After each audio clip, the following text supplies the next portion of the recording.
Bollywood silver screen presenting 12 monkeys. इस कहानी की शुरुआत में बताया जाता है कि सन 1997 में 5 बिलियन लोग वायरस से मारे गए। इंसानों को धरती छोड़नी पड़ी। अब वो धरती के नीचे अंडरग्राउंड रहते हैं। जिस तरह से कभी इस धरती पर जानवरों का राज हुआ करता था, एक बार फिर से वो वक्त लौट चुका है। यहीं अंडरग्राउंड जेल में एक आदमी को दिखाया जाता है जिसका नाम कोल है। कोल को कुछ वैज्ञानिकों के सामने ले जाया जाता है। वैज्ञानिक कोल को बताते हैं कि हमने एक ऐसा तरीका इजाद कर लिया है जिससे हम किसी भी इंसान को टाइम ट्रेवल के थ्रू पास्ट में भेज सकते हैं, और इस काम के लिए हमने तुम्हें चुना है। अगर तुम ये काम करोगे तो तुम्हारी सजा माफ कर दी जाएगी। इंसानियत को बचाने के लिए ये एक बहुत बड़ा कदम होगा।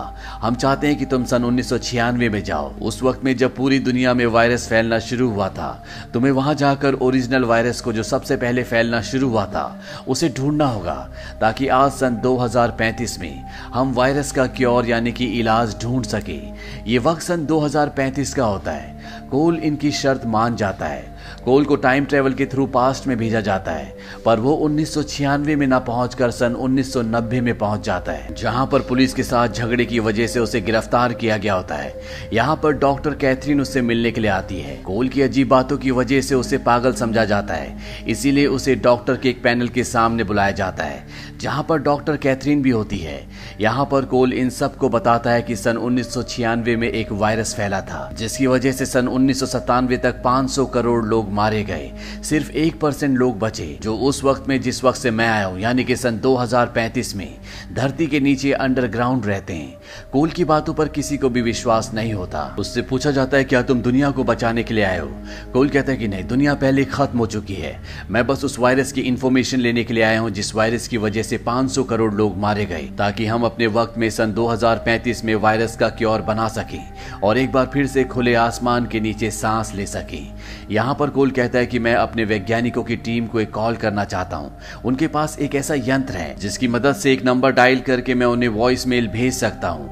कोल को इजाजत दे दी जाती है, पर जब वो कॉल करता है तो कॉल एक औरत रिसीव करती है। दरअसल वैज्ञानिकों ने उस सिस्टम को, उस यंत्र को 1996 में सेट किया होता है और कोल होता है सन 1990 में, इसीलिए कॉल उनसे कनेक्ट नहीं कर पाता।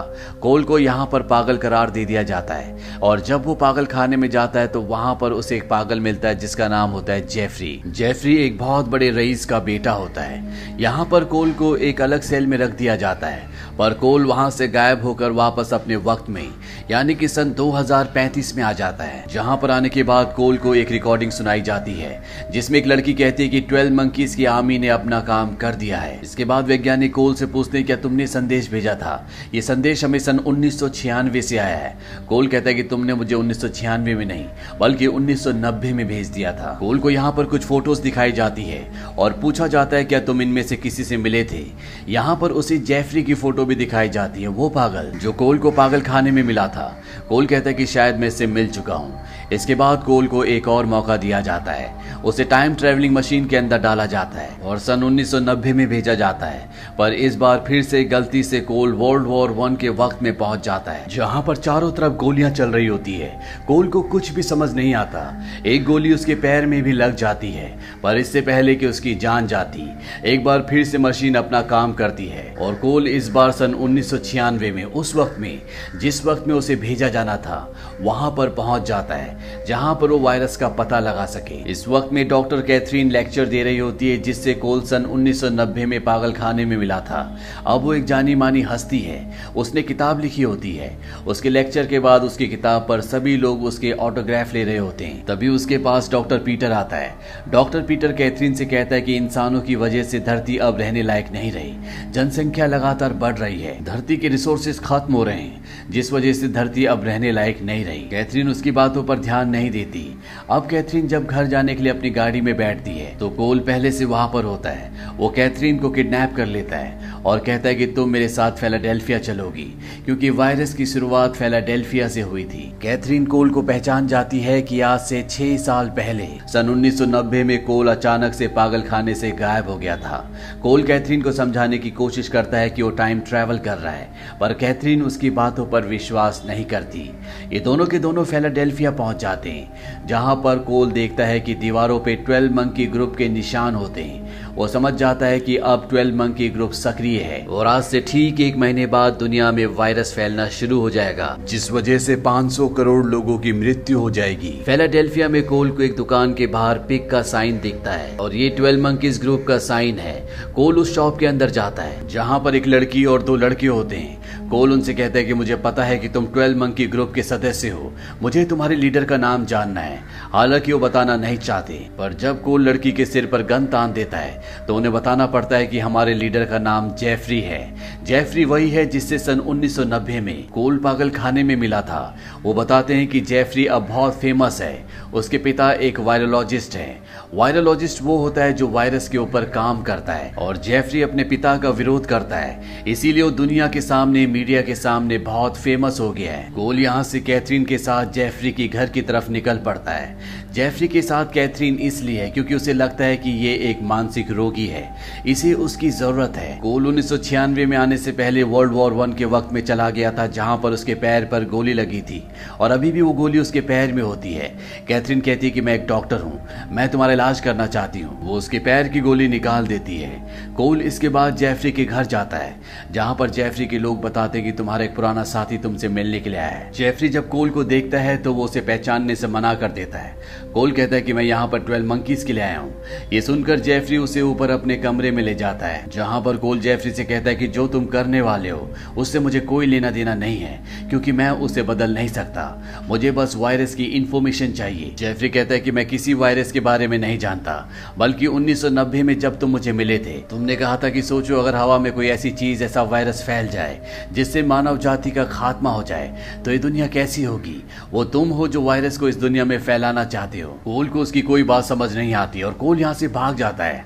जेफरी के लोग उसका पीछा भी करते हैं। कोल अपनी गाड़ी की डिक्की खोलता है, जहां पर उसने कैथरीन को बंद करके रखा होता है। कैथरीन बाहर आकर उस पर हमला कर देती है। वो कहती तुम्हारी हिम्मत कैसे हुई कि तुमने मुझे डिक्की के अंदर बंद किया।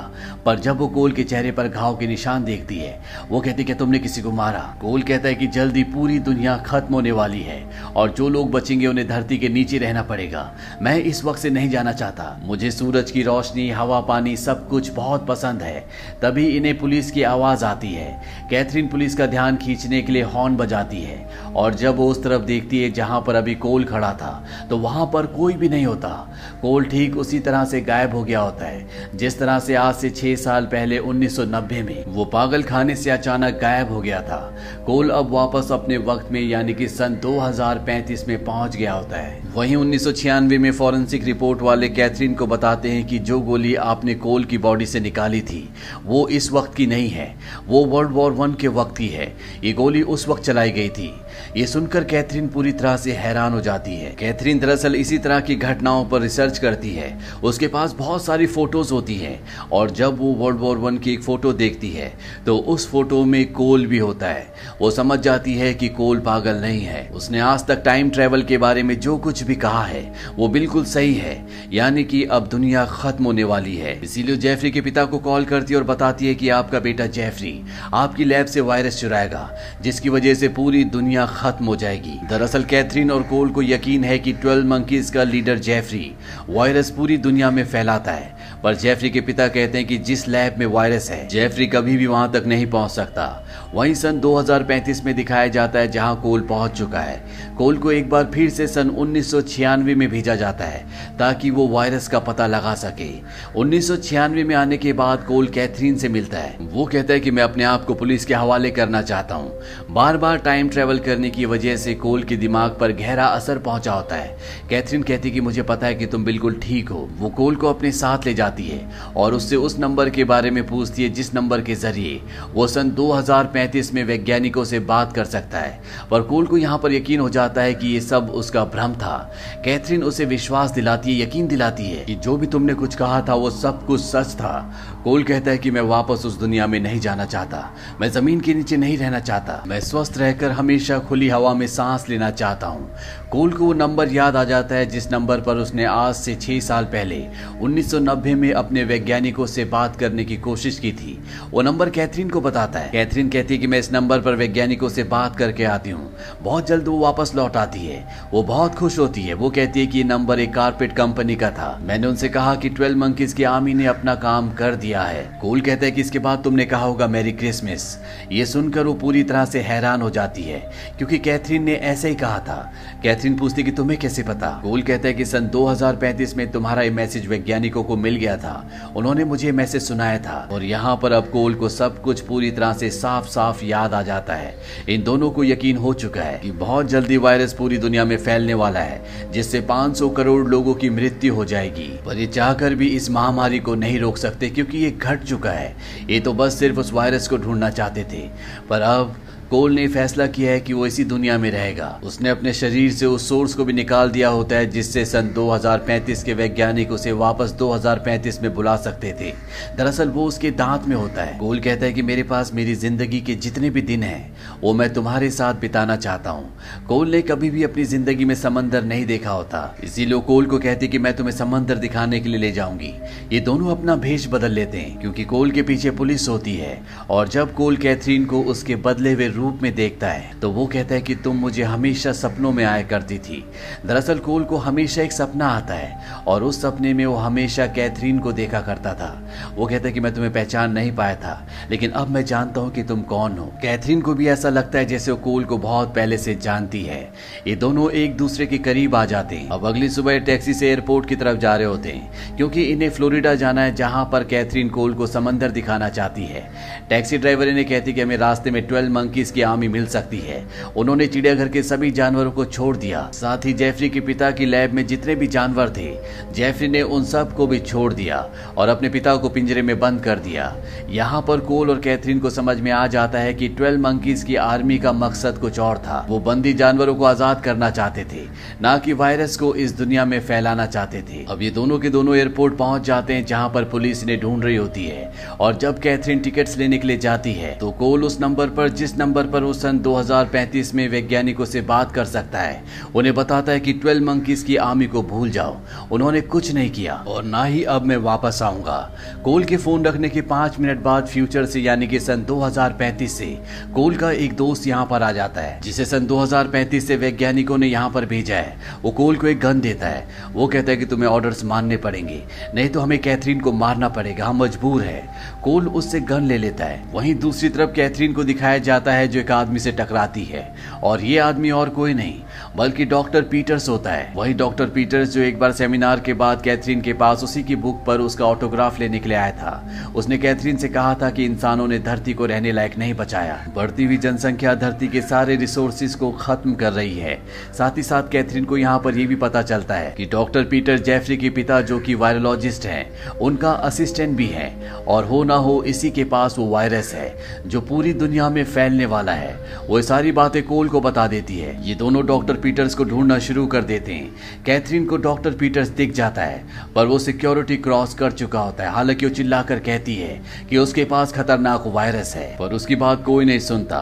कोल के पास जो गन होती है वो उसे लेकर डॉक्टर पीटर्स के पीछे भागता है पर तब तक पीछे से पुलिस आ जाती है जो पहले से कोल को ढूंढ रही होती है और वो कोल को गोली मार देती है।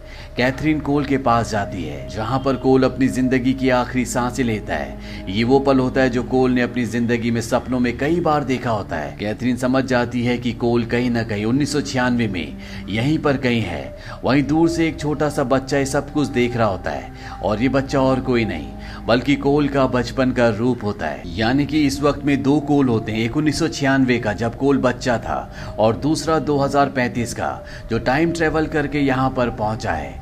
कैथरीन कोल के बचपन के रूप को पहचान जाती है। वहीं प्लेन में डॉक्टर पीटर्स को दिखाया जाता है जो एक हफ्ते में कई अलग अलग देशों में विजिट करने वाला है ताकि उसके बैग में जो वायरस है वो उस वायरस को उन देशों में छोड़ सके।